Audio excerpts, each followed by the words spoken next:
Welcome to the Team Lawson channel. I'm Theresa. I'm Mike, and we're millennials and we're making it. On our channel, we discuss all things that meet within the intersection of millennial marriage and special needs parenting. We want to create a community that's both inclusive and encouraging. So go ahead and hit that subscribe button so you can help us reach our goal of making it to 1,000 subscribers. And make sure you hit the like button so that you can let the algorithm know that you think we are awesome. So today we're going to talk about the little experiment that we have done for the past month. What did we do, Ben? We talked about sex. Every day for a month. And this is what we learned. So as long as you're married or the longer you're in a relationship with your partner, there are going to be hindrances to the sexual relations. What kind of hindrances did we face? Kids. On top of that, kid with special needs and the management of those services. What else? Health conditions. Health conditions. Like I have 2 chronic illnesses, both that directly affect my libido. And that's another one. Just differences in libido. And that doesn't have anything to do with illness. That is just humans are not going to have the same libido at the same time. What else? Work And more work. And yeah. Did we mention work? And then like just the tiredness of it all. Like, there are so many things that you have to do as a couple to keep the family running, you know, that like who tired? Just want to go sleep. Just want to rest. But like sex is important. Like that's what makes that's what makes your marriage relationship different than any other relationship. That realm of intimacy is what makes it different. And so when you take that out, not only is it not fun, but it leaves space for there to be intimacy to be built outside of your marriage, right? Correct. So we wanted to get ahead of that. Like we have kind of, it's been the past few years, we've been kind of having more conversation about, okay, so we're clearly not having sex like newlyweds anymore. What can we do to make sure that we're having sex enough for the phase that we are in our marriage? And having good sex. Because you don't want to, like, while I think it's perfectly okay to schedule sex, like we're going to have sex every Thursday. We don't have sex every Thursday. We don't schedule sex. But I'm just saying, like, it's perfectly okay to do that. But, like, you don't want to do it and then not enjoy it. That would be lame. That would be lame. And then I'm so thankful there's been more conversation in the online community, or maybe it's just us because we follow sex therapists and stuff. But about the orgasm gap between men and women. Like women are having sex and not really enjoying it to the fullest anyway. And so that is just not our testimony. We don't want to do that. Like I think that's part of the reason why we weren't having as much sex. Like it's hard to have enjoyable sex when you're tired or you feel bad or you're hurting. I have fibromyalgia. Like there are parts of my body that hurt every day. And so we have to compensate for that. So we talked about sex every day. So when I was like, babe, let's talk about sex every day and see if that helps. What did you say? Wait a minute, I'm the one that came up with that. You absolutely did not. I came up with it and texted to you. Did. Looking at the text you probably messages. did. I absolutely did. I believe you did. You probably. I did. Because I be at home by myself when he works nights and I just be thinking about stuff. I have time to like breathe and think. What did you think? I didn't really think nothing. I mean, I was okay. I mean, I'm down to do that. You know, I just wanted to see, would it help in the long run? That's what I think my biggest concern was because I felt like I was the problem in us not having enough sex. That, like, I avoid talking about it because when you're the problem, you don't want to draw attention to the problem, or when you feel like you're the problem. Wasn't nobody come, girl. I'm just saying that's how I felt. I'm not saying I was. That's how I felt. I don't know why you feel like that. I agree. I did not say you made me feel like that. I'm saying that is how I felt. I'm owning my own feelings. But because I felt like that, I avoided the topic of sex because I felt like I was the problem. I didn't want to draw attention to the problem. But like sometimes the conversation. Okay, so let's talk about what the conversations looked at like. Okay, because we weren't having like biological discussions about sex. So when a man loves a woman, that was not how the conversations went. We just brought up the conversation of sex every single day and just kind of went with it. So the first couple conversations were like what? Let's see now. Uh, Man, because this was like A month ago. a month ago. So I gotta try to remember where I was. I think We were sitting on the couch in the living room. It was. I think we basically talked about the first conversation was how we felt. Yeah, like I talked about how I didn't feel like having sex. I'd like genuinely like not a to-do list item. I wouldn't put it like that, but it felt like another pressure on my womanness, and I was just like, I don't need none of this. I don't need any pressure from anybody about being a woman, a wife, and a mother. So like, just I don't want to talk about that. That's interesting. What? I didn't know that was a word. She said pressure on her. Womanness. Like, because there's so much pressure, because it's always assumed that women are the lower libido spouse, and not saying that the reason that women don't want to have sex as much as men is always libido, because I don't think that's always the issue, but it's always assumed that women are the lower libido spouse. Probably should have put a disclaimer at the beginning of this video for our family and friends who might not want to hear about our sex life. I may edit. Y'all be alright. Y'all doing the same thing we doing. But like it's always assumed that the woman is the lower libido. Go ahead. It's always assumed that the woman is the lower libido spouse or partner, and so like it's because the woman doesn't want to have sex. Should we talk about the elephant in the room too? I don't see no elephants in here. This the one on top of my head.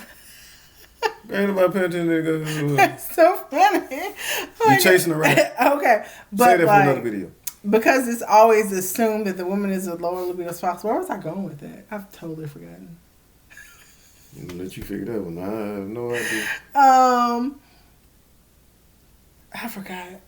I totally forgot. But anyway, so like the first couple conversations weren't about when we're going to have sex. It was just expressing our feelings around our frustrations with our sex life not looking like we wanted to look.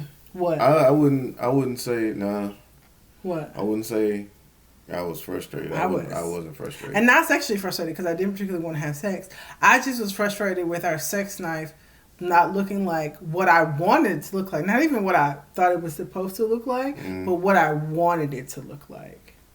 I got you. I wanted us to be more free to have sex when we wanted to, and it felt like there were so many hindrances. Like I didn't want to deal with it.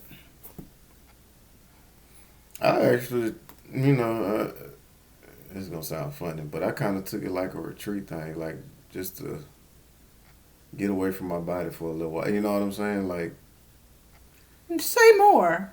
Like, I mean, cause me being a guy, a guy that kind of stuff kind of always be on our minds. What I think researchers say it be on your mind like every 10 seconds, every 17 seconds, something really? like that. If y'all know what it is, put it in the comment section. But yeah, it's really. Yeah.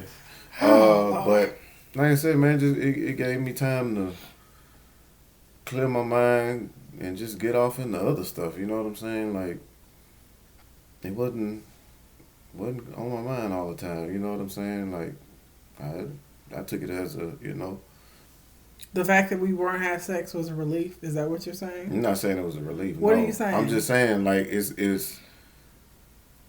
it felt good to have other stuff on your mind, you know what I'm saying, other than sex. You know what I'm saying? Okay. And, like, it wouldn't have done, because like I said, the stuff that we had going on, it wouldn't have done me no good to, kind of had it on my mind anyway. You know what I'm saying? So, I'm not saying that in a bad way. I'm just saying because. I don't know what you mean. Meaning, like, the kid, what we discussed in the beginning, the kid, you got your situation going on and things like that. I'm sorry. Goodness gracious. I'm getting over a cold. I actually feel better, but I may have to go back to the doctor because my throat is doing this weird thing. But But no, we keep addressing like my situation. I've been diagnosed with fibromyalgia. The year before that, I was diagnosed with interstitial cystitis. Fibromyalgia is a nerve condition that affects the entire body, joints, muscles, and I have pain. Like my hip has been hurting, my groin. This is the hip, the inside of the leg is the groin, has been hurting since we came back from Arizona. Phoenix. And I literally like slipped on something on the floor, and it just takes a while for the muscles to recover. And I keep like, it's almost like when you bite the inside of your jaw. I keep like slightly, like not nearly as bad, but slightly injuring over it again. And so my hip hurts every day. My hands and my feet hurt. I just came out of a fibro flare last week where I literally couldn't physically get out of the bed for most of the day, and so that the physical condition of my body being chronically in pain, like, first of all, I'm in pain. Like, I don't want, like, sex is an activity that requires movement, right? I want to lay down and, like, not be a starfish. Some wives do that. I just have never wanted never wanted to. What, I can't say that. I can't say that. I can't say that. Nobody have sex like that. Some women are like that. Not just not a starfish is flat. Some women are like that. Though genuinely, some women feel like that is their role in sex to be a starfish. We're getting past that. We're getting past that. And so I don't want no details on it. We ain't trying to get flagged. Well, I'm not a starfish. Let's put it like that. So the first few days, probably like a week, or just me talking about how I didn't want to have sex and him being reassuring me that I was okay. And I would ask him all kinds of things like, how do you feel? Like, what is it like to want to have sex and not be able to in a marriage? Like, all those things. Because I genuinely needed reassurance that I wasn't destroying my marriage with my chronic illness. Really, that's what I wanted to be reassured of. And then we kind of got into talking about, well, sex is not going to look like what it used to look like for us, because there's a human being that will literally run down the stairs at any given moment. Like, Mason has been sleeping in our bed most nights for the past 2 weeks since she's been sick. We started a really bad habit. And so, like, there's another human being, there's two human beings who are tired, and one of them is chronically ill. Like, what is it going to look like for us? And then we started having those conversations. And I think that was kind of the turning point in that first week. But we started having conversations about what we wanted to try to make sex more comfortable physically, what we could do to be less tired, to make sex more of a priority. And I think those were kind of fun in conversation. Mm-hmm. What do you think? I agree. Well, yeah, I agree.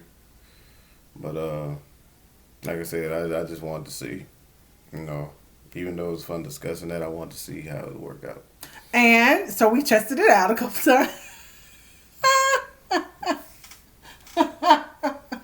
We won't go into great detail, but it literally was us changing our mind about what sex would look like for us. And then, like, about scheduling, like, about location, about position, about duration, like, literally us changing our mind about all those aspects of sex so that we could get into a frame of mind of this is what it looks like now, and that's okay. And let's make this really, really good. And so, yeah. So how has it been since we've implemented some of those changes? Been pretty good. I can't complain. Been pretty darn good. I think this is, remember, I can't. Did I mention pretty good? I think, without getting into specifics, it's been more fun. Like, because we were getting hung up on what our sex life wasn't anymore, I think we didn't really focus on what it is still, and there are some still really good aspects of our sex life that we still have, that we've kind of gotten back to, because we've just kind of surrendered to what it is. you know. And I've been having fun. And two, like for the Lord, I am. Even though I talked about how women stop. Don't make this weird. Talked about how women are usually considered the lower libido spouse, and that's not always true. I am the lower libido spouse. I have been. I think we were probably what and what at the beginning of our marriage before we had kids. After kids, I've always been the lower libido spouse, and so.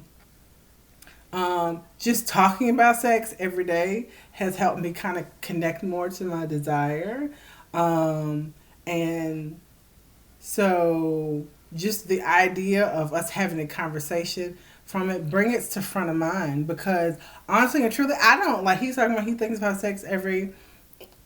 This is like us talking about sex today in this video. Hold on now. What? I said men. Men. But just like he was talking about men thinking about sex, like you at least think about it every day. Yeah. I guarantee you I do not think about sex every day. And even if I'm thinking about sex, a lot of times it is not, oh, I want to have sex. It is, my husband probably wants to have sex now. Do I want to have sex? No. Like that is but I have. Husband be like this. Girl, I ain't thinking about you. But like I think now that we are talking about it, I think that's something that we should keep doing because now that we are just talking about where we are with sex on the calendar, just having that conversation makes it easier for me to be in the frame of mind to have sex. I think even without even if your significant other don't have health problems, you should be discussing that every day anyway. I think that's a good idea. I think this is something that we brought up. Like we were having conversations about sex that were not necessary before we had the child. Mm. They just weren't. Like it wasn't like when there is another human being that you are both primarily responsible for, like it makes having sex something that you have to talk about and plan. We had so much free time before we had a kid. So much more free time for sex to just happen. And since there is so much less free time now for sex to just happen, like you kind of have to make it happen. Yeah. Right? And that is not a husband telling a wife, hey, I have needs. Please don't ever say that. Like, stop. We all have needs. And right now I need you to shut up. I need a PS5. Oh, Lord. Oh, goodness. And this is a disclaimer. We're not telling you not to have kids. We're telling you to have your kids I'm wisely. telling you not to have kids. Have them wisely. No, you not to have kids. You can't tell nobody Don't have that. kids. Don't do it. Look. 0 out of 10. Would not recommend. Look. But for real, if you... Y'all... And like if you do have kids, you have to be realistic. Yes. There are some women who are rip roared and ready to go. Like 2 weeks, like they're knocking on the doctor door, like, "Hey, can I have sex yet?" And they're like, most women aren't, and most women don't have sex after the 6 to 8 week release from the doctor. Most women still struggle to want to have sex 3 to 6 months out. Especially if they're breastfeeding, because your whole body is sending hormones to your body, like shut all down, do not have more babies, we're feeding a baby. So like your whole body is literally working against your emotional desire to connect with your husband, even if you physically don't want to. And even a year out, some women are dealing with postpartum depression and stuff like that. All that hyperthyroidism is increased in the fourth trimester, or the time after the year after you have a baby. So, like, do not expect your sex life to look like it did to get you pregnant after you have the baby. Like that is gonna look like that if you don't have a baby. That's sad. Don't say that. Look what says the one who says no, it sounded like you were 10. saying if the baby died or something. That's awful. Like, calm down. That's what it sounded like you were saying. Oh my goodness. No, that's not what he meant. I'm not murdering babies. No, but honestly, the only way your sex is going to look like before you have kids if you decide not to have kids. Or when your kids are grown and out of the house. And that's if you're still having. And I think even past that, it may get to where your libidos are closer in line or back to what they were anyway before you had kids, but they're still the kid. And so you have to take that into account. And I think that was the biggest takeaway for us is talk about it because it brings it to front of mind and like you're not kids anymore. You have a kid. And so there's just less space for it to just naturally happen. Yeah. Yeah. Yeah. And I think it takes the stress off the initiation of sex. Like, who's going to initiate? Who's going to say, I want to have sex first? If you talk about it every day. Mm-hmm. That's one less thing you have to worry about. What are you going to say? I was going to say, why don't y'all put in the comment section, what do you guys do? You know what I'm saying? Like, I mean, we're not trying to be in y'all business and give us every detail. But no, give we us just some of the details, because help us out. What do you do? Not those details. Oh, what do you do to make sure that sex is still a priority in your relationship? Basically, how do y'all plan? How do y'all plan? Do y'all discuss it? Mm-hmm. Let us know in the comments section. Let's talk about sex, baby. But normally we have this segment, how we're doing together working as a team. But I think we already discussed that, so I don't think we have to discuss it. We're doing pretty good. We don't have to discuss it. But don't forget to follow us on social medias. On Facebook, we are Team Lawson. Instagram, we're Team Lawson 225. If you have any serious questions or anything that you would like for us to discuss, serious people only, you can email us at teamlawson225@gmail.com or call our Google number 504-252-0531. We love you guys. We'll see you in the next video. God bless you.